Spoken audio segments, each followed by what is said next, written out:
जय श्री कृष्ण। स्वागत है आप सभी का मेरे भक्ति भावना यूट्यूब चैनल पर। आज मैं आपको इस वीडियो में 5 महा उपाय बताऊंगा जो शीघ्र ही शादी के योग बनाएंगे। जिनके भी शादी में अड़चनें आ रही हैं, लड़का हो या लड़की, शादी नहीं हो पा रही है या रिश्ता होकर के टूट जाता है, कई प्रकार की अड़चनें आती हैं, उम्र ज़्यादा हो रही है, शादी का योग नहीं बन रहा है, तो आप यह अचूक उपाय कर सकते हैं। माता रानी की कृपा से शीघ्र ही आपके शादी के योग बन जाएंगे। लड़का हो या लड़की, दोनों की शादी के शीघ्र ही योग बन जाएंगे और यह 5 उपाय बहुत ही चमत्कारी हैं। अगर आप ये उपाय करते हैं तो आपको शीघ्र ही लाभ प्राप्त होगा। अगर आप वीडियो पे पहली बार आए हैं, चैनल पर पहली बार आए हैं मेरे पे, तो चैनल को सब्सक्राइब जरूर कर लें, बगल में बेल आइकन बटन को प्रेस कर दें, जिससे मेरी हर वीडियो का नोटिफिकेशन आपके पास पहुंचेगा। मैं अपने चैनल पर हर प्रकार की नॉलेज की वीडियो डालता रहता हूं। अब बात करते हैं कि शादी में अड़चनें क्यों आती हैं।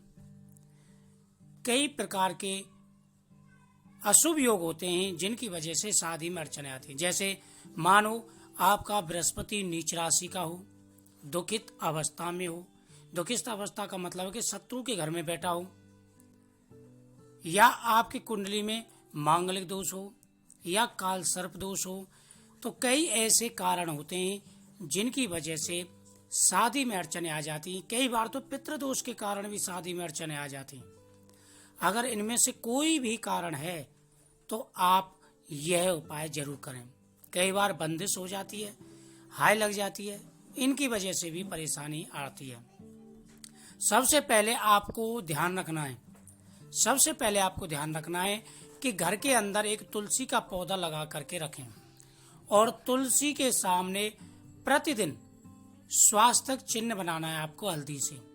इस बात का विशेष रूप से ध्यान रखें कि तुलसी के सामने आपको स्वास्थ्य चिन्ह बनाना है हल्दी से, और तुलसी के अंदर आपको सालग्राम जी ला करके रख देने हैं और सालग्राम जी और तुलसी दोनों को मिक्स करके एक मूली का धागा उनके ऊपर अर्पण कर दें और बोलें कि यह आपके विवाह का जो है शगुन है, यानी विवाह का योग है। जैसे माता तुलसी आपका सालग्राम जी के साथ विवाह हुआ, उसी प्रकार से आप हमारा भी विवाह का शीघ्र योग बनाएं। ऐसा कह के और 7 परिक्रमा दे ले, 4 या 7 परिक्रमा दे ले और दीपक जरूर जलाएं साथ में। दूसरा प्रयोग, घर के अंदर 4 जगह स्वास्थ्य चिन्ह बनाएं और एक नारियल लेके उस पर टीका लगा करके अपने हाथ से माता दुर्गा या गणेश जी के सामने जरूर अर्पण करें। 7 नारियल अर्पण करें, 4 शुक्रवार माता के सामने और 3 बुधवार भगवान गणेश जी के सामने। आपकी शीघ्र ही मनोकामना पूरी हो जाएगी। अगला उपाय, जहां पर तुलसी विवाह हो रहा हो, साल में एक बार तुलसी जी का विवाह होता है जो देवउठनी एकादशी पर होता है।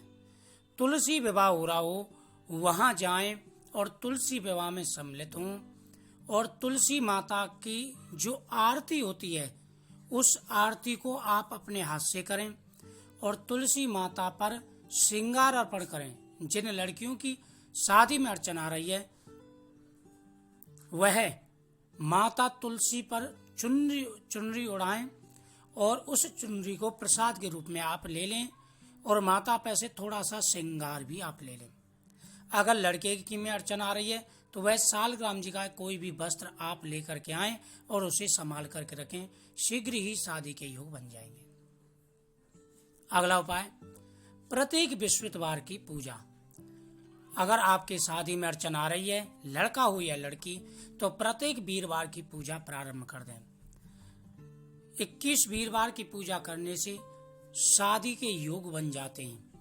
21 वीरवार की पूजा या आप व्रत रखें या सादा रूप से भी आप पूजा कर सकते हैं। एक लोटे में जल भरें, उसमें चने की दाल डालें, थोड़ी सी हल्दी डालें, भगवान के सामने दीपक जलाएं और बृहस्पतिवार की कथा का श्रवण करें।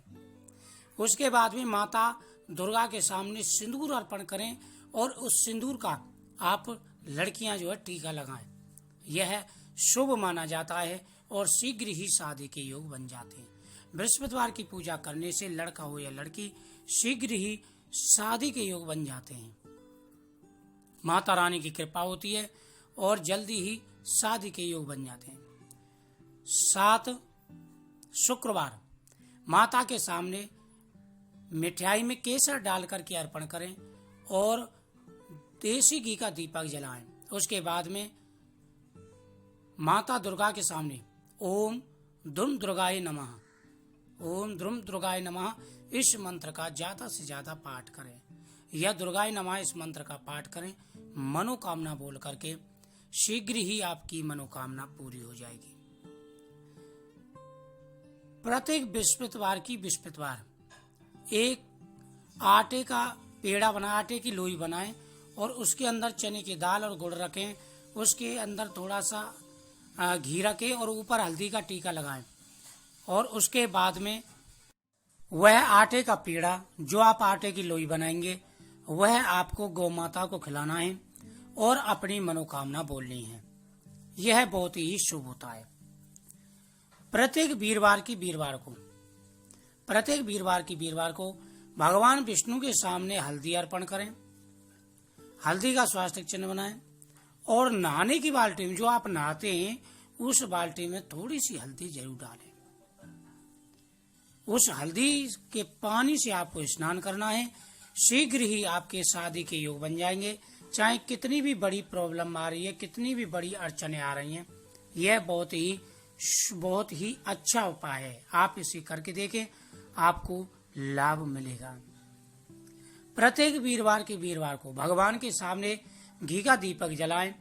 ओम बृहस्पते नमः, ओम बृहस्पते नमः या ओम गुरुवे नमः इस मंत्र का आपको ज्यादा से ज्यादा जाप करना है। आपकी मनोकामना जरूर पूरी हो जाएगी। यह बहुत ही अच्छा उपाय है और जब तक शादी तक ये कंटिन्यू करते रहें। शादी के बाद भी अगर आप चाहे तो कर सकते हैं, चाहे तो इसका उद्यापन करके रोक भी लगा सकते हैं, आपकी इच्छा के ऊपर है। प्रत्येक वीरवार को आप भगवान के सामने 1 दर्जन केले चढ़ाएं और वह केले बांट दें गरीब बच्चों में। प्रत्येक सोमवार को ओम नमः शिवाय का पाठ करते हुए भगवान शिव जी पर पंचामृत से अभिषेक करें और अगर कहीं से मिल जाए तो कमल पुष्प जो है भगवान शिव जी को अर्पण करें। कमल पुष्प ना मिले तो कमल गट्टे भी भगवान शिव जी पर अर्पण कर सकते हैं। ऐसा करने से भगवान शिव जी शीघ्र ही शादी का योग बना देते हैं और सारी परेशानियां, सारी मुसीबतें, सारी रुकावटें दूर हो जाती हैं। तो ये थे बहुत ही अच्छे और प्रभावशाली उपाय। आप इनको जरूर करें, आपकी मनोकामना पूरी होगी।